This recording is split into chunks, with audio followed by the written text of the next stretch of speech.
All right, a lot of people will head out to celebrate New Year's tomorrow night, but many yet will inevitably start 2016 with a hangover, especially given the fact that some who rarely drink suddenly join the party for events like this. And joining us with some insight is Dr. Sabrina Fabi. Dr. Fabi, good to see you as always. Nice to see you. All right, let's talk about hangover cures. Is there such a thing? Unfortunately, there is not. The real cure is to just prevent it altogether by avoiding drinking too much, to be honest with you. So does it depend on the person? I mean, how many drinks does it usually take before a person's intoxicated enough to count on the next morning dealing with the hangover, or is it simply person to person? It really does take between 5 to 7 drinks, although some lighter and smaller people may take less. But 5 to 7 drinks meaning either a shot. A shot constitutes as 1 drink, believe it or not.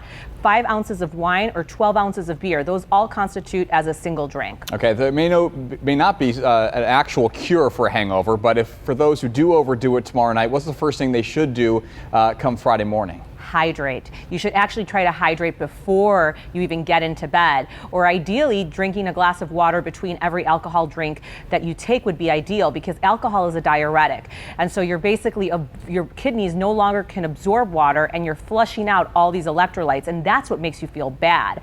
And so if you're drinking a lot of water, you're trying to compensate for that, and you should do that before you go to bed. All right, for anybody who's like, okay, I'm going to have a drink here and then I'm going to have some water and then a drink and some water, they may not want to do that because it might think that it counteracts the effect of having the drinks that they want. Is that the case, or? Unfortunately, no. All it'll do is really go against that diuretic effect, but you still will have the hangover effect, because ultimately it's your liver that processes that alcohol, and you can't do anything to speed it up. People try to sweat it out by going and running a marathon the next day. That's not going to happen. You can't really speed up the rate at which your liver processes that alcohol.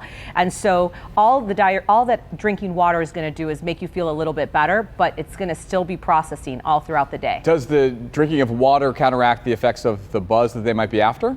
Not necessarily, unfortunately. Some people even try to drink caffeine. If anything, that'll just mask symptoms, because all it's really doing is giving you a little bit of sugar and maybe giving you a little bit of a rush, but it's also a diuretic. So in a couple of hours, you actually may feel a little bit more lousy. Okay, how about foods? What can people eat the following day that might help them? So ideally, you should be eating a nice fatty meal before you go out into town drinking, because that will slow down the absorption of that alcohol once you've started drinking. So that's ideal. But if you've already drank and you wake up the next morning, things that are going to easily be absorbed are simple starches, such as bread or crackers. That can raise blood sugar easily, and that can be absorbed rather quickly, and so you'll feel better quickly. And then sometimes, to mitigate any nausea, you can drink ginger ale. That's why we usually drink ginger ale when we're nauseous. So something with ginger will also help settle your stomach and kind of fight against that sensation of nausea. And the most important thing is that if you do feel a headache, you should really be taking an NSAID, ibuprofen, Advil, Aleve. Do not take Tylenol, because Tylenol is actually metabolized through your liver, and your liver is already doing all it can to pump out that alcohol, and that may add to the stress on your liver and can really be harmful. Okay, Jen here swears by pickle juice. Is that, can we confirm that? I can't drink that. I heard that. So now there's actually something called a Korean pear or the Asian pear. People sometimes have a full fruit or actually drink a little bit of the nectar from it, and that has been found to decrease acetaldehyde levels, which is basically the byproduct of alcohol that makes you feel lousy. And so some people do that, and also prickly pear cactus juice. That has also been found to possibly make you feel better. So those are 2 things, haven't been studied, haven't been proven, but you could attempt to take to help you if you do get the hangover. But ideally, it's all about prevention. All right, hopefully everybody out there is taking some notes. As my great-grandfather liked to say, everything in moderation. Yes. That should do the trick. Dr. Fabi, thank you very much. Have a happy new year. You the same.